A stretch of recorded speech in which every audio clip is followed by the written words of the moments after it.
Between 1979 and 1981 Between 1979 and 1981, at least 28 children disappeared from the streets of Atlanta, Georgia. They were found in rivers, in woods, dumped in abandoned lots like they never mattered. A man was eventually arrested, convicted. The cases were closed.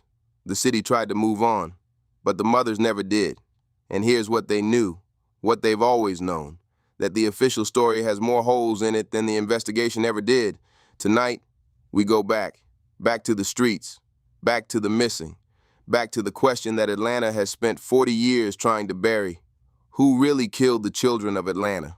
To understand what happened, you have to understand the city it happened in. Atlanta in 1979 was a place caught between two versions of itself. On one hand, it was a city ascending. Maynard Jackson had just become the first black mayor of a major southern city. The skyline was climbing. Delta Airlines was turning Atlanta into a hub for the whole country. The city had its own energy, its own ambition. Atlanta called itself the city too busy to hate. But that was one Atlanta. There was another one, hidden in the shadow of that skyline, in the neighborhoods on the south and west sides of the city, places like Mechanicsville, Vine City, Techwood Homes, The Bluff. These were communities built on survival, high unemployment, underfunded schools, streets where the options were limited and the dangers were not. And it was here, in the summer of 1979, that children started to disappear. The first was Edward Hope Smith, 14 years old, last seen on July 21st, 1979, making his way to a skating rink. He never came home. 2 days later, Alfred Evans went missing. He was 13. Their bodies were found together in a wooded area off Niskey Lake Road in late July. Both had died from asphyxiation. At first, the city barely noticed. And that is the wound at the center of this story, one that has never fully healed. Missing black children from poor neighborhoods didn't make the front page. They didn't trigger press conferences. Atlanta's newspapers buried the early disappearances. The police treated them as runaways. It took months and more bodies before anyone in power admitted what the families already knew. Something was hunting their children. By the spring of 1980, the disappearances had become a pattern too obvious to ignore. The victims were almost all young, black, and male, though several girls were among the dead. They ranged in age from 7 to 17. They came from the same struggling neighborhoods, and they all vanished from public spaces, street corners, bus stops, convenience stores, places where children had always played without fear.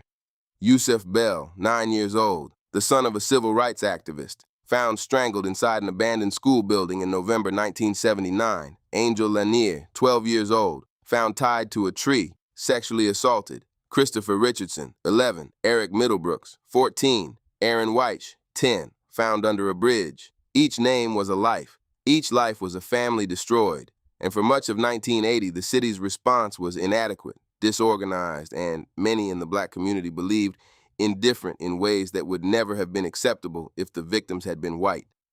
The mothers organized.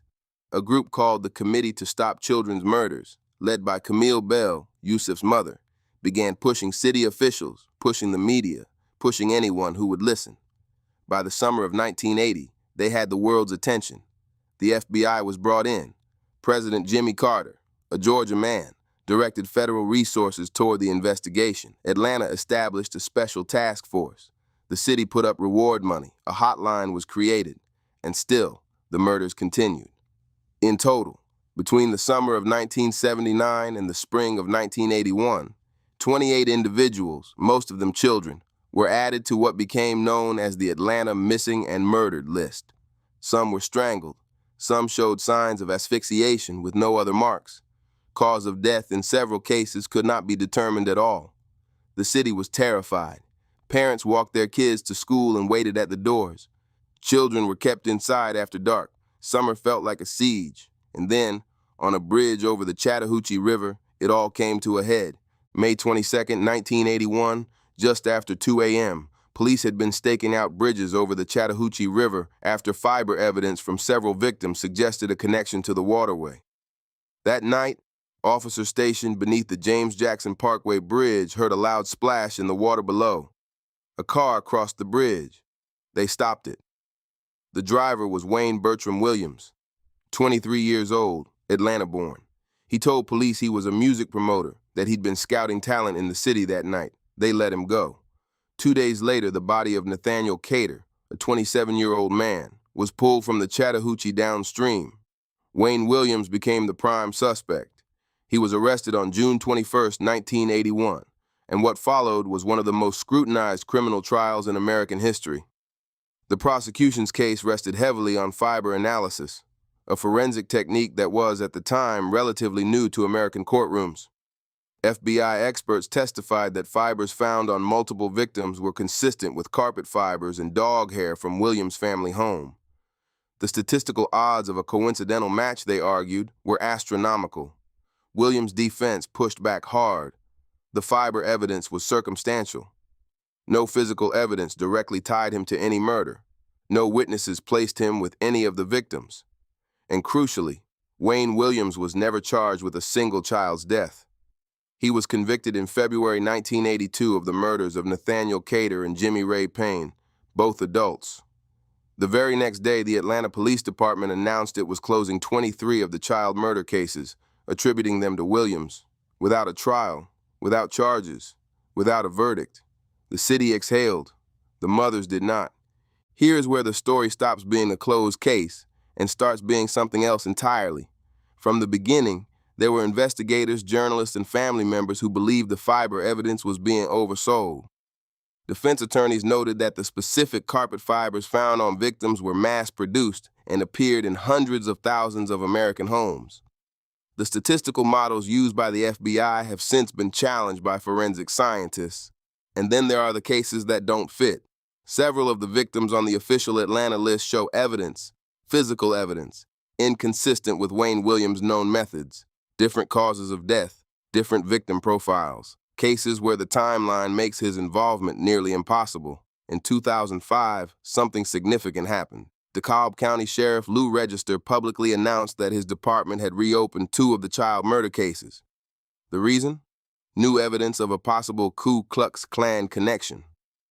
A former Klan member had given a statement claiming that members of a Klan faction operating in the Atlanta area had been responsible for some of the killings, targeting black children deliberately as an act of racial terror.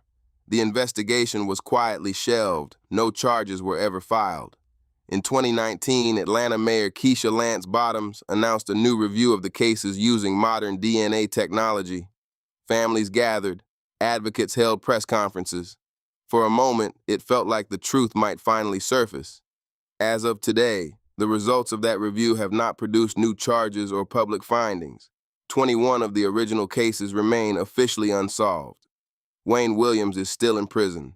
He has maintained his innocence for more than 4 decades. The Chattahoochee River keeps its secrets. 28 victims, 1 conviction for 2 adult murders, 21 cases still open, and a city that has never fully reckoned with what happened on its streets, in its most vulnerable neighborhoods, to its most forgotten children. Was Wayne Williams a serial killer who terrorized Atlanta for 2 years? Possibly. The fiber evidence, even if imperfect, points somewhere. Or was he a partial answer, one piece of a much darker picture, arrested at the right time to give a panicked city something it desperately needed? A story, an ending, a way to stop looking. The families of the victims have never stopped looking. Camille Bell, who founded the committee that forced the world to pay attention, spent decades fighting for full accountability.